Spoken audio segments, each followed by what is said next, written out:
What's up, guys? Chris back again. I hope you're all doing great today. Uh, so, for this episode of Cinema Dolce 56 Reviews, we're going to be talking about The Witch from 2015, directed by Robert Eggers. So, let's talk about Mr. Eggers first off. Uh, he's done The Witch, which is, in my opinion, a really, really good kind of folk horror slash hammer horror.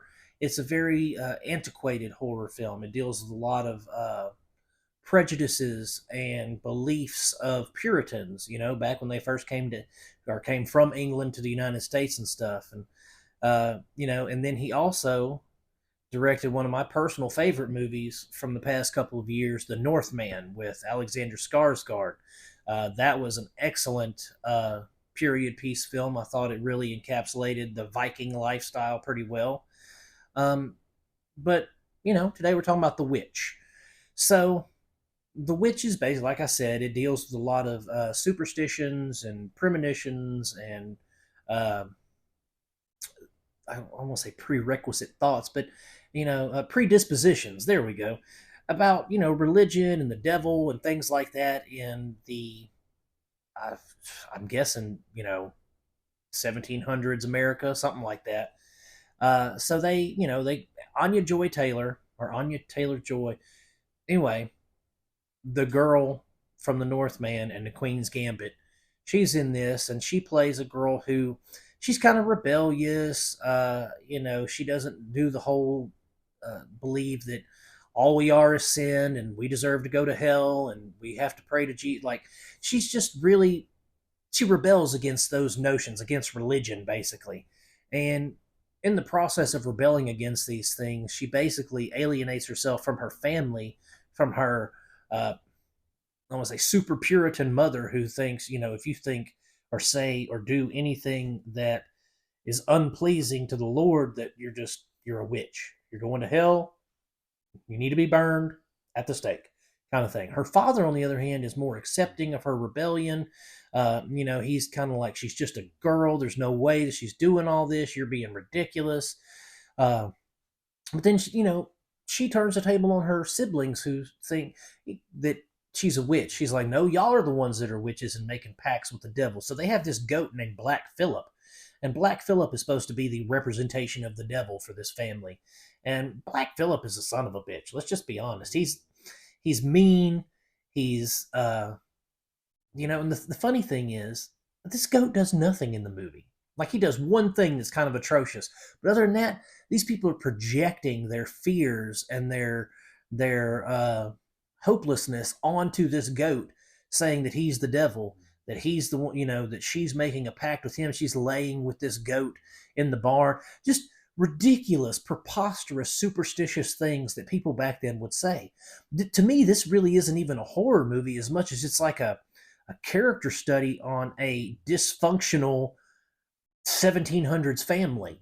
You know what I mean? Because they're so focused on sin and what is sin and how they should be punished for sin that they don't even look for the good things in life. They don't look for the joy and the happiness. Everything is hopelessness and despair. And it's really sad. And for the girl who is actually trying to overcome these things, who's trying to be, have some happiness in her life, trying to find joy in simple things and just kind of live, not necessarily be under the yoke of this Puritan religion, just to see her try to live, and then they condemn her for it. They're like, nope, you can't be happy. You're a witch if you're happy. Like that really just speaks a lot about those types of people, back then. But I think that Robert Eggers did a beautiful job in telling the story of, how things were perceived back then, how people acted back then towards, towards women, towards religion, towards women who are discovering themselves or discovering their femininity or womanhood, how that is of the devil.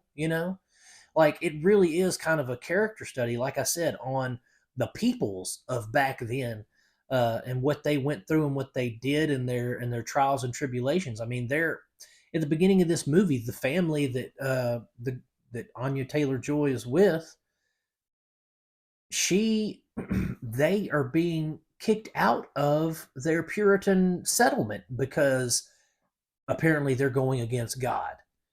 So instead of learning from the ostracization of themselves to their daughter, they just ostracize her once they get alone in this new homestead that they're in. They just do the same thing to her that the people in the village did to them. And it's a really well told story about, like I said, religion, the Puritans, the women discovering themselves, even men discovering themselves liking women, kind of thing. Everything was of the devil back then, and I think that again, Edgar's did a very, very good job of showing what was happening in that time period. Because to me, again, it's not a horror movie. Even though it's billed as a horror movie, it's not a horror movie. It's very much a character study of a dysfunctional family that is bogged down in religion and superstition. I gave The Witch 4 stars because I've always enjoyed it ever since I saw it in 2015. It's been a favorite of mine just because of how well it's written, how well it's directed, the cinematography, the performances. Everything is top notch. I watched this on Blu ray. I'm sure you could probably find it somewhere streaming. I didn't look that up before I started this review, or else I would have told you guys. I think it might be on Max, maybe. I'm not real sure. But if you guys can find it streaming, definitely check it out. Definitely give it a go if you haven't seen it. It's well worth your time.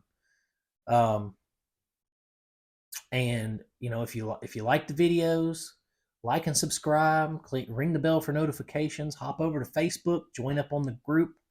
For all you TikTokers, come over here to Facebook. YouTube. For all you YouTubers, you can go to TikTok, Cinema Dolce 56, all that good stuff. Just look me up, guys. Be my friend. Anyway, as always, guys, I'm going to keep making them as long as you keep watching them. I love y'all. Have a great day. Peace out.